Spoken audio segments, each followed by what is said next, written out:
Jadi terdapat dua kehendak soalan di sini, iaitu analisa datanya bandingkan dan analisa pengetahuannya berikan sebab kenapa pelajar suka belajar di luar negara. Welcome to the YouTube channel Zalina Basri. Langkah pertama, kita baca soalan bersama-sama. Berdasarkan maklumat dalam jadual di bawah, bandingkan enrolment pelajar antarabangsa yang menuntut di institusi pengajian tinggi tempatan mengikut negara terpilih dan jantina pada tahun 2012 dan tahun 2013. Berikan alasan negara tersebut menjadi pilihan bagi pelajar-pelajar dari luar negara untuk melanjutkan pelajaran pada peringkat pengajian tinggi.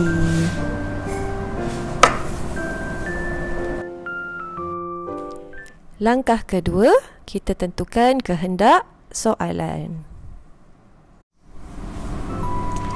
Okey, langkah seterusnya kita akan tentukan kehendak soalan. Okey, daripada soalan ni, daripada soalan yang diberi, kita dapati bahawa kehendak soalan yang utama ialah bandingkan. Untuk analisa datanya ialah bandingkan. Bandingkan mengikut negara terpilih pada tahun 2012 dan tahun 2013. Okey, dan kehendak satu lagi, berikan alasan kenapa pelajar suka belajar di luar negara. Jadi, terdapat dua kehendak soalan. Analisa datanya bandingkan dan analisa pengetahuannya berikan sebab kenapa pelajar suka belajar di luar negara. Langkah ketiga, kita tentukan analisa data. Okey, sekarang kita akan analisa data. Okey, daripada kehendak soalan yang kita dah tentukan tadi, kehendak soalan bagi analisa data yang kita dapat kenal pasti ialah pola perbandingan. Okey, jadi jika kita lihat di dalam jadual tu ada maklumat tentang negara, ada 5 negara di situ. Okey, negara Iran, negara Indonesia, Iraq, Yaman dan Nigeria. Ada 5 buah negara. Okey, kemudian dalam jadual dalam tahun 2012 dan tahun 2013 pula terdapat 2 kategori, iaitu kategori jantina lelaki dan jantina perempuan, dan juga diberi maklumat untuk jumlah mengikut negara dan jumlah mengikut tahun. Okey, jadi bagaimana cara untuk kita menganalisa jika jadualnya diberi maklumat yang lengkap, dan kemudian kehendak soalannya minta kita bandingkan soalan ini. So ini dah ciri-ciri pola dua jadual, iaitu terdapat dua kategori, iaitu kategori lelaki dan perempuan. Okey, jadi seperti soalan-soalan yang sebelum ni, kita selesaikan soalan ini dengan menggunakan kaedah kreatif yang boleh pelajar fikirkan untuk membandingkan jadual, data dalam jadual. Okey, bagaimana? Okey, kita kategorikan dulu. Okey, analisa data yang pertama kita boleh tentukan dengan mengikut jumlah keseluruhan mengikut negara. Jadi kita tengok data yang diberi dalam ruangan jumlah di sebelah kanan tu. Tahun 2012 ada jumlah, tahun 2013 juga ada jumlah di sebelah kanan. Itu ialah jumlah mengikut negara. Kalau jumlah di sebelah bawah tu ialah jumlah mengikut tahun. Okey, mengikut tahun 2012 dan tahun 2013. Okey, jadi disebabkan arahan ni dia minta negara kan tadi. So kita akan gunakan jumlah yang di sebelah kanan tu. Okey, sebelah data perempuan tahun 2012 dan tahun 2013. Okey, jadi di sini negara mana yang paling tinggi jumlahnya datang menuntut di Malaysia? Okey, kita dapati yang paling tinggi ialah daripada negara Iran tahun 2012, yang paling tinggi ialah daripada negara Iran, dan yang paling rendah ialah dari negara Nigeria. Okey, itu untuk tahun 2012. Okey, untuk tahun 2013, okey, kita lihat di sini negara Iran juga yang paling tinggi, paling ramai datang belajar di IPT di Malaysia, dan yang paling rendah ialah dari negara Nigeria. Okey, jadi sekarang kita dah dapat maklumat berdasarkan jumlah keseluruhan kedatangan pelajar yang menuntut di IPT di Malaysia. Okey, berdasarkan jumlah keseluruhan mengikut jantina. Jumlah keseluruhan, okey, lelaki dan perempuan. Jumlah keseluruhannya yang paling tinggi dan paling rendah. Okey, dah siap satu analisa data. Okey, seterusnya kita juga boleh membuat perbandingan mengikut jantina dengan kita bandingkan jumlah lelaki yang datang belajar, jumlah pelajar lelaki yang datang mengikut negara yang paling ramai berbanding pelajar perempuan. So kita akan tengok, kita akan menganalisa mengikut negara berdasarkan jadual yang diberi itu, lelaki dengan perempuan. Lelaki yang lebih besar daripada perempuan, negara mana yang pelajar lelakinya lebih ramai daripada pelajar perempuan yang datang ke Malaysia. Okey, so kita tengok dulu dalam jadual tahun 2012. Okey, kita tengok negara Iran. Okey, tahun 2012 pelajar lelakinya lebih besar dan lebih ramai daripada pelajar perempuan. Okay, seterusnya negara Indonesia juga jumlah pelajar lelakinya lebih ramai daripada pelajar perempuan. Pelajar seterusnya ialah pelajar dari negara Iraq, juga pelajar lelakinya lebih ramai daripada perempuan. Seterusnya negara Yaman, pelajar lelakinya lebih ramai daripada pelajar perempuan. Dan pelajar daripada negara Nigeria juga pelajar lelakinya lebih ramai daripada pelajar perempuan. Okey, seterusnya kita akan tengok tahun 2013 jumlah pelajar yang datang ke belajar di IPT Malaysia pada tahun 2013. Dari negara Iran, pelajar lelakinya lebih ramai daripada pelajar perempuan. Dari Indonesia juga pelajar lelakinya lebih ramai daripada pelajar perempuan. Dari negara Iraq, pelajar lelakinya juga lebih ramai daripada perempuan. Dan daripada Yaman dan Nigeria juga pelajar lelakinya lebih ramai daripada pelajar perempuan. Okey, jadi secara keseluruhannya kita dapati bahawa negara Iran, Indonesia, Iraq, Yaman dan Nigeria, pelajar lelakinya lebih ramai menuntut di Malaysia, di IPT di Malaysia berbanding pelajar perempuan. So bolehlah kita catatkan di sini. Okey, seterusnya ada tak lagi cara lain untuk kita menganalisa data bagi jadual yang diberikan ni mengikut pola perbandingan.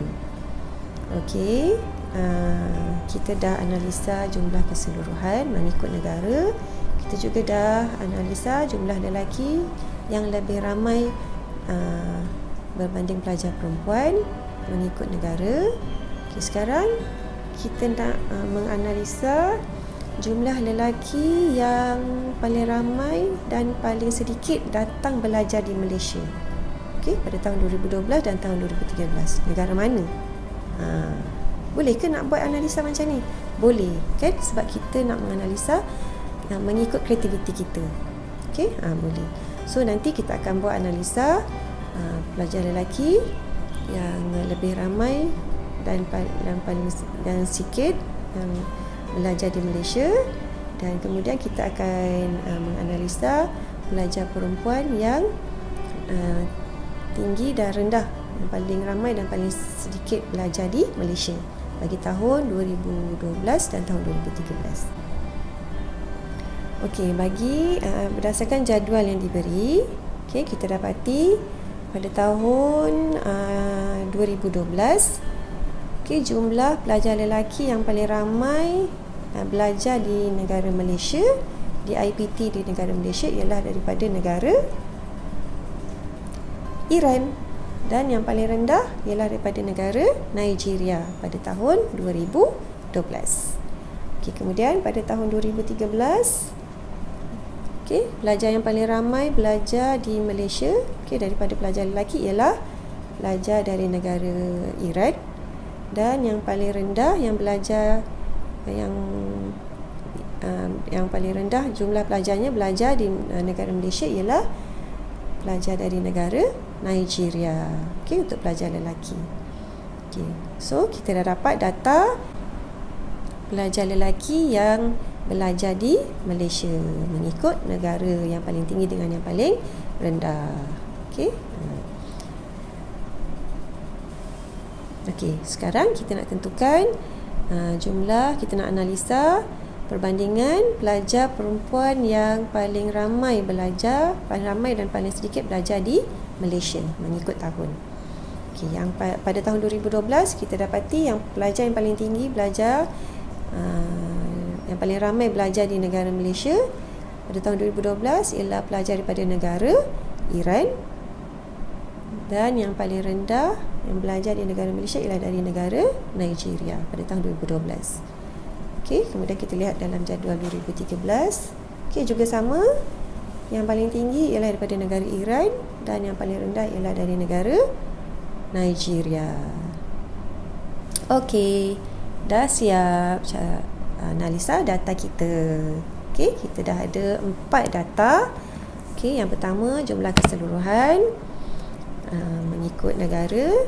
Okey, yang kedua jumlah lelaki lebih ramai daripada perempuan pada tahun 2012 dan 2013.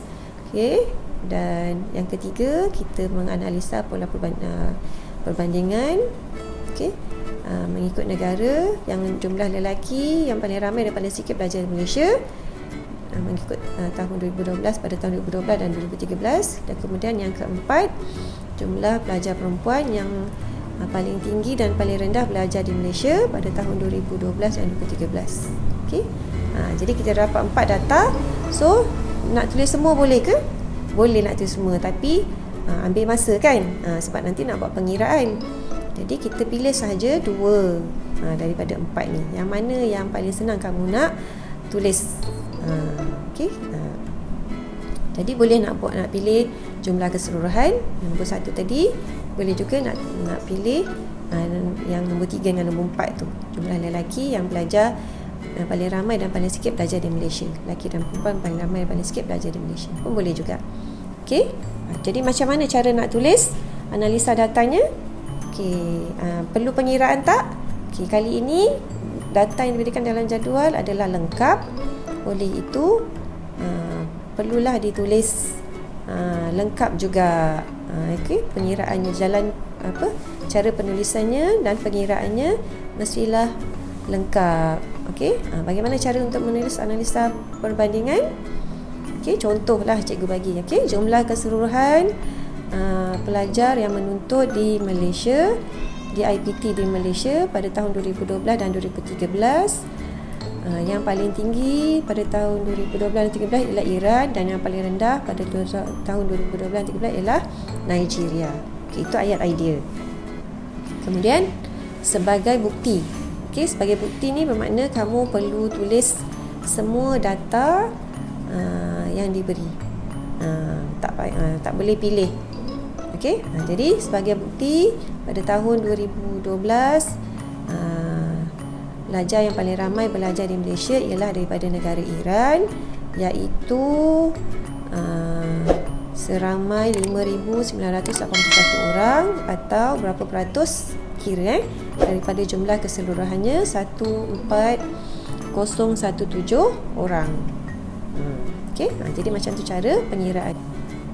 Okey, jika kamu pilih analisa data yang kedua tadi, iaitu jumlah lelaki lebih ramai daripada perempuan, okey, untuk tahun 2012 dan 2013, kamu boleh pilih sebagai contoh negara Iran. Sebab dalam tu ada 5 buah negara, yang jumlah lelakinya lebih ramai daripada perempuan belajar di Malaysia. Jadi boleh pilih satu. Sebagai contoh, negara Iran. Kemudian nyatakan datanya. Tak perlulah nak tulis semua sekali. Iran berapa peratus daripada jumlah keseluruhan, Iraq berapa, tak payah. Ini kita ambil contoh saja sebab dia ada banyak. Tapi yang tadi tinggi rendah, kamu kena pilih, kamu kena tulis semua. Yang paling tinggi berapa, yang paling rendah berapa, berapa peratus daripada jumlah keseluruhan. Okey? Tak apa, kan dah biasa buat latihan kan? Jadi tentu tak ada masalah. Okey, langkah terakhir kita tentukan analisa pengetahuan. Okey, apakah kehendak soalannya tadi? Okey, analisa pengetahuan tadi minta kita berikan alasan kenapa negara tersebut menjadi pilihan bagi pelajar-pelajar dari luar negara untuk melanjutkan pelajaran di peringkat pengajian tinggi di negara tersebut. Okey, jadi dia tak spesifiklah ke negara Malaysia, tapi kita bayangkan kenapa kita suka belajar dekat negara orang dan kenapa orang suka belajar dekat negara kita. Okey, ini dari aspek, kita fikir dari aspek sebagai seorang pelajar. Kenapa suka belajar dekat luar negara? Okey, jadi kalau kamu sendiri, kenapa kamu suka belajar kat luar negara? Okey, kalau saya suka belajar kat luar negara sebab ada banyak universiti yang popular dekat luar negara. Contohnya yang popular lah kat luar negara. Apa yang kamu tahu? Okey, itu contohlah. Lagi apa lagi? Biasanya universiti yang popular ni ada banyak kemudahan. Okey, lecturernya yang berpengalaman. Okey, itu antara sebab-sebab kenapa kita suka belajar kat luar negara. Okey, dan yang paling utama, kita akan pergi belajar ke luar negara tu sebab negara tu aman, kan?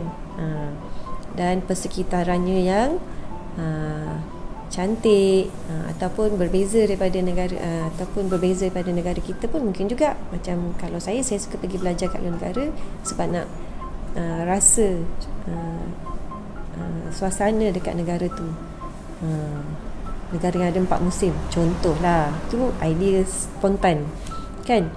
Okey, jom kita lihat apakah jawapan sebenar bagi alasan kenapa pelajar luar negara suka belajar di negara luar.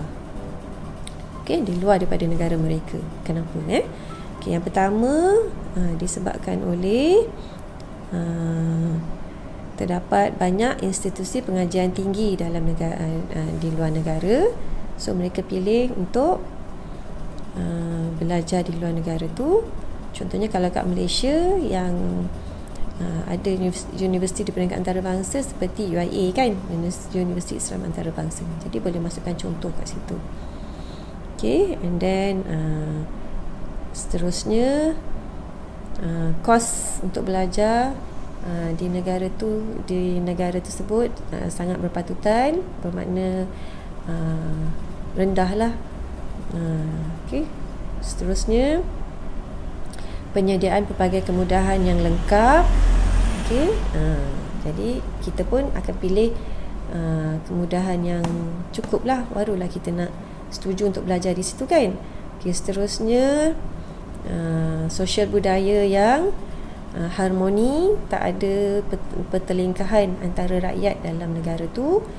Okey, seterusnya kestabilan politik. Tadi yang kita maksudkan tadi, negara yang aman. Okey, dan akhir sekali bahasa pengantar yang sama. Okey. Okey, contohnya kalau Malaysia, kita akan gunakan bahasa Inggeris ataupun bahasa Arab sebagai bahasa pengantar untuk universiti di peringkat antarabangsa. Okey, dah selesai analisa pengetahuan kita. Dah siap alih bentuk komunikasi kita. Semoga. Okey, jadi kita telah pun selesai menentukan jawapan bagi soalan kali ini, iaitu untuk perenggan pertama tadi kita tentukan pola perbandingannya, iaitu jumlah keseluruhan. Jumlah keseluruhan yang paling tinggi daripada negara Iran dan yang paling rendah daripada negara Nigeria. Okey, seterusnya kita juga telah menentukan bagi jawapan yang kedua, bagi perenggan yang kedua, iaitu jumlah lelaki yang lebih ramai berbanding jumlah pelajar perempuan. Kemudian dalam perenggan ketiga kita tentukan,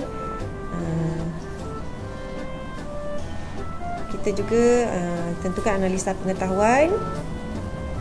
Okey, kenapa ramai pelajar daripada luar negara suka belajar di IPT di negara yang lain. Okey, antaranya disebabkan oleh kos yang rendah dan kestabilan politik negara itu.